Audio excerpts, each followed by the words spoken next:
Okay, welcome back, everyone. We're going to be talking today about what I call the finer points of MLA citations or Citations 2.0, nitty-gritty details, but the details that count. Now, earlier this week, we talked about the essentials for handling sources. And essentially, what we discussed was that quotes and paraphrases need to be integrated within your paper in quotation sandwiches or paraphrase sandwiches. Today, what we're going to be looking at is the essentials for formatting sources. And so I've created a checklist for correctly citing sources, which consists of 4 broad areas that we're going to look at. The first is that when you introduce a quote or a paraphrase, you need to include the author's name and the title of the source. The second is that the quote itself should be properly formatted. We'll be talking about that in a few minutes. The third issue we're going to look at is that paraphrases should be in your own words. The paraphrases should not patch write. And the fourth issue is that quotes or paraphrases should always end with a parenthetical page citation. And we're going to look at 3 special instances of how to handle parenthetical page citations. All right, so let's take a look at the first item on the list, which is when you introduce a quote or a paraphrase, you need to include the author's name and the title of the source. That's the general rule. Now we're going to get into the nitty-gritty details. The first is that the first time you mention an author, you should refer to that author by first and last name, and you should also name the title of the work that you're citing. And then the next time you mention the author and all subsequent times, you should refer to him or her by their last name only. And you only need to mention the title a second or third time if you happen to be using more than one source by the same author. So let's take a look at what that would look like. So what I've given you guys in this box is a paragraph that I've written. The paragraph reads, according to Sheryl Sandberg in Lean In, many women in the US find it difficult to manage work and childcare within traditional employment structures. Quote, too few workplaces offer the flexibility and access to childcare and parental leave that are necessary for pursuing a career while raising children, end quote. In other words, US women often feel that they must choose between remaining in the workforce but childless or leaving the workforce when they have a family. And what you'll note is that this is the first time that I'm using or that I'm referring to Sheryl Sandberg. So what I've offered up in the signal phrase is the author's full name, first and last name, and also the title of her work. Now what you'll see is 2 paragraphs. I'm referring to Sheryl Sandberg in both paragraphs. The first paragraph is the paragraph that I just read you. And so because it's the first time that I'm referring to Sheryl Sandberg, it includes her full name and the title of her work. The second time, which is written in red, at the end of the second paragraph, I've already referred to Sheryl Sandberg once. So this time I only need to include her last name here. And for this paper, I happen to only be talking about Lean In, so I don't need to include the title of her work the second time. All right, let's take a look at the second issue we'll be discussing, which is that the quote should be properly formatted. That's the general rule. Here's the nitty-gritty. Quotation marks go around the quote. Probably all know that. Once you have quoted your material, you will then offer a parenthetical page citation, and then and only then will you punctuate the sentence. That is, will you add a period or a comma. The second nitty-gritty detail is that paraphrases also need to have parenthetical page citations. In fact, they get handled the exact same way that quotes do.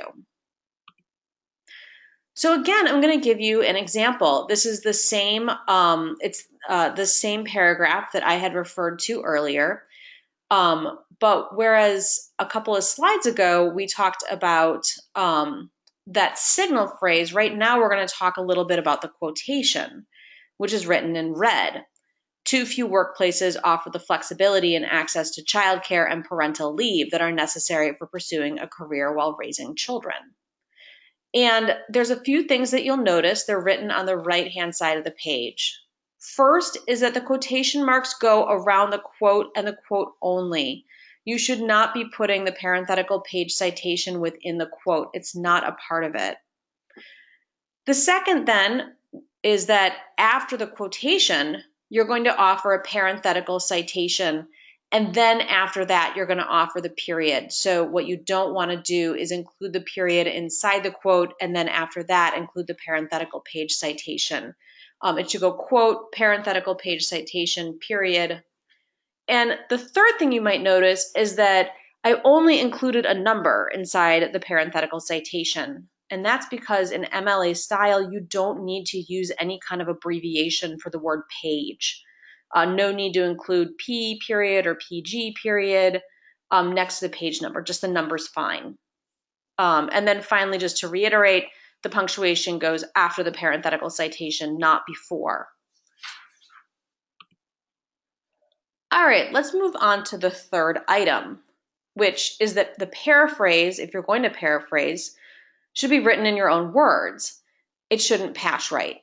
Now we're going to talk in a little bit more detail about this. The first question you might have is, what is patch writing? Well, patch writing is when you try and paraphrase a source, but your language and syntax, that is your language and grammar, end up incorporating words and other qualities from the original. So if that's the case, is patch writing plagiarism? Well, the short answer is that it depends on who you ask. Most composition teachers, that is people who teach writing for a living and study writing for a living, consider patch writing to be lazy writing. That is, they don't consider it to be plagiarism per se, because the writer is not consciously attempting to pass off an idea or a piece of writing as his or her own. But having said that, patch writing does use the syntax and terminology of the original in such a way as it seems as though it was yours. So I guess in conclusion, for that reason, other teachers outside of your composition teacher may regard patch writing as a form of plagiarism. So just as a good rule of thumb, don't patch write.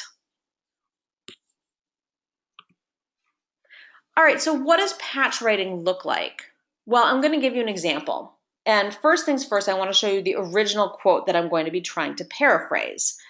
It's from Sheryl Sandberg's Lean In. It's too few workplaces offer the flexibility and access to childcare and parental leave that are necessary for pursuing a career while raising children. All right, so what I have here on the left-hand side is a paragraph that contains patch writing. I've included it in red because the red is supposed to be where I'm paraphrasing the quotation. And that red says, those red words say, many workplaces lack flexibility and access to childcare and parental leave, which women need for pursuing a career while raising a family. So you might wonder why this is patch writing. Well, let's take a look. What I've done here is I've kept the words that are my own in red, and I've put the words that come from Sheryl Sandberg in blue. So what you'll notice is that there's a great number of words that are actually identical to Sandberg. So if Sandberg writes, too few workplaces offer the flexibility and access to childcare and parental leave that are necessary for pursuing a career while raising children, what I've said is many workplaces, again, same word, lack flexibility and access to childcare and parental leave. Actually just a straight phrase that's been lifted, which women need for pursuing a career while raising a family. Again, those words are very, very similar to what she has, and that's what makes it patch writing. So let's try and correct it. Now there's two ways to correct instances of patch writing. The first is that you have to decide if you think you'll be able to put it in your own words. And if the answer is no, then I would just quote it. And this actually holds particularly true if you are trying to paraphrase a quotation that includes a lot of numbers or statistics. Don't try and do that. Just quote directly. In this case, I felt like I probably could put it into my own words. And so because of that, I decided that I would just go ahead and correct the patch writing. So what you can see is the correction is in red. It's a new paraphrase, and it doesn't sound that similar. I've changed around the words and the syntax. So what I have here is, as she points out, these environments typically do not offer flex schedules, daycare resources, and/or family leave, policies that most working parents will need, especially women. And so what I've tried to do is consciously move away from words like flexibility, access to childcare, and parental leave. I put in different words that are similar, but they are my own. All right, so we're now at the last main issue that we're going to be looking at, which is to quote that a quote or a paraphrase should always end with a parenthetical page citation. You've been able to see that throughout this lesson. Now what I want to look at is a couple of different instances where you'll be including more information than just the page number. Those are citing an author in a parenthetical citation, citing a title in a parenthetical citation, and how to handle citing a quote within a quote. That is, citing someone who is quoted in one of the articles that you've read. And I decided to pick up on these three special instances because my students asked me about them a lot. So let's take the issue of citing the author in the parenthetical citation. What this would mean is that your parenthetical citation would include the name of the author and also the page number of your quote or paraphrase. So when would you need to do this? Well, to be honest, in MLA, there are very few reasons why you would need to cite the author parenthetically, because you typically will refer to the author in the body of your paper. However, if for some reason you have not mentioned the author in your signal phrase and or multiple sentences have ensued between that signal phrase and the quote, then you need to include the author's last name in the parenthetical citation. And I'll give you an example. Here, what I've done is it's the same paragraph you guys have seen over and over again, but I decided just to show you what I was talking about, not to mention the author's name. So what you can see in red is that my signal phrase says, according to Lean In, rather than according to Sheryl Sandberg's Lean In. So I have that signal phrase. Then what I have is a paraphrase after that. So according to Lean In, many women in the US find it difficult to manage work and childcare within traditional employment structures. Here's my paraphrase. These environments typically do not offer flexible schedules, childcare resources, and/or family leave, policies that most working parents will need. And now, because I have not included Sheryl Sandberg's name in the signal phrase, I'm just going to include her last name in the parenthetical citation as well as the page number. Now, what I've included here is a slightly different instance where I would still need to include Sandberg's last name in the parenthetical citation. And the reason why is that there are a series of lines that have ensued between the signal phrase, according to Sheryl Sandberg and Lean In, and the actual paraphrase. And I'm worried that my reader may have forgotten who the author is. So what I've done in this case is I've included a signal phrase, according to Sheryl Sandberg and Lean In. What I have after that is about 7 lines of text before my paraphrase. So right after the paraphrase, I just decided to put in Sandberg's name as a reminder. All right, let's look at the second special instance, which is citing the title in the parenthetical citation. And again, in this instance, what you would be doing is citing the title of the article and also the page number. So when would you need to do this? Well, you would do this quite a bit in MLA actually, but you'll primarily include the title if you're using more than one article by the same author and you haven't included the title in the signal phrase. And when you include a title in a parenthetical citation, you do not need to include the whole thing. You just need to include enough of the title so that the reader can make note of it and go look up the full title in your works cited. All right, so here is my example. What you'll notice is, again, same paragraph. The signal phrase is the second sentence. I say here, according to Sheryl Sandberg, many women in the US find it difficult to manage work and childcare within traditional employment structures. Then in red, what I've offered is a paraphrase of that quote. And then because I did not include Sheryl Sandberg's, the title to Sheryl Sandberg's book in the signal phrase, I included it in the parenthetical citation. All right, now the final instance is citing a quote within a quote, and or in other words, citing a quote that you found in one of your articles. And when would you need to do this? You would do this when you'd like to use a quote that you found within a book or article. So for instance, you're reading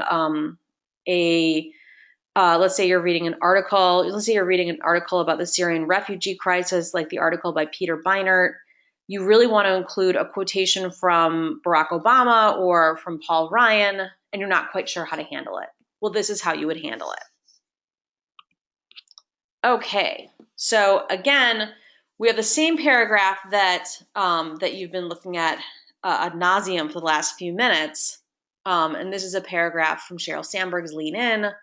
At the end of the paragraph, I had found a quote from Carrie Rubin and Leah Macko that I felt like really encapsulated a point that I wanted to make. And so I decided to put it in the paragraph. So in red, what I've done is I've cited the Carrie Rubin and Leah Macko because they are the people that have said the quote.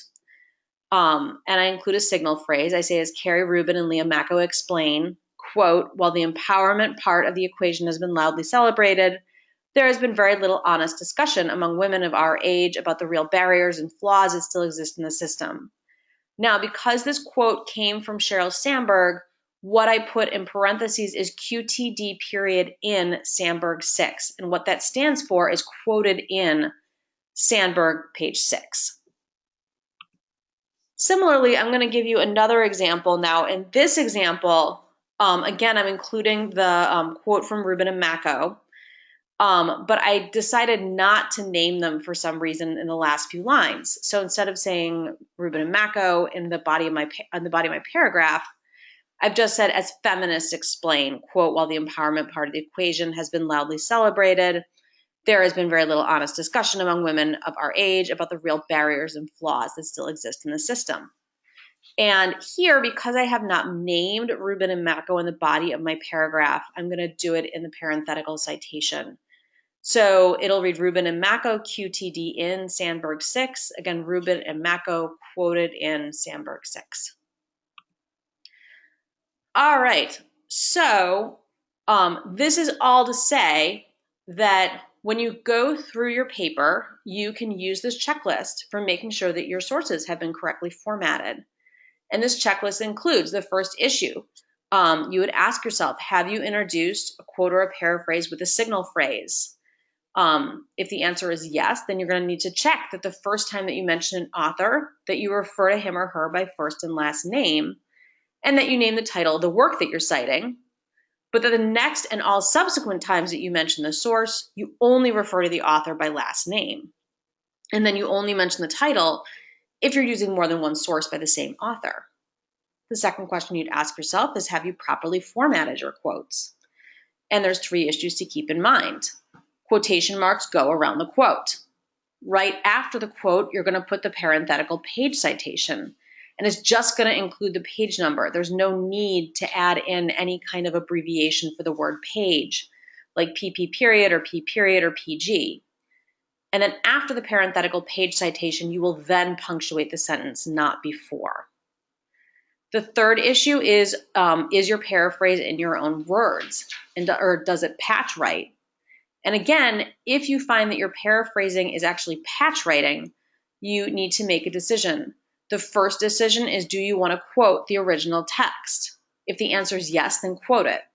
If the answer is no, then rewrite the paraphrase so that it is written in your own words and with your own syntax. And then the final question is, do all quotes and paraphrases end with a parenthetical page citation? And if you find that you need to include the author's name, you can look up in this PowerPoint how to do that. If you find that you need to include the title in the parenthetical citation, you can look that up as well. And then if you're quoting a quote, citing a quote within an article, you can also look up how to do that. So that is actually it for today's lesson. What I want you to do from here is I want you to go through your paper. Now, the first thing that I want you to do on Essay 3 is make sure that each and every paragraph with the exception of the conclusion, contains two separate sources, and that those sources are synthesized together. Each time you use a source, those sources should be embedded within a quotation or paraphrase sandwich. Then once you have corrected for that, I want you to go back through with your formatting checklist and make sure that all of those quotes and paraphrases have been correctly formatted. All right, if you have any questions, please let me know either via email or over the discussion board. And I look forward to talking to you soon. Bye-bye.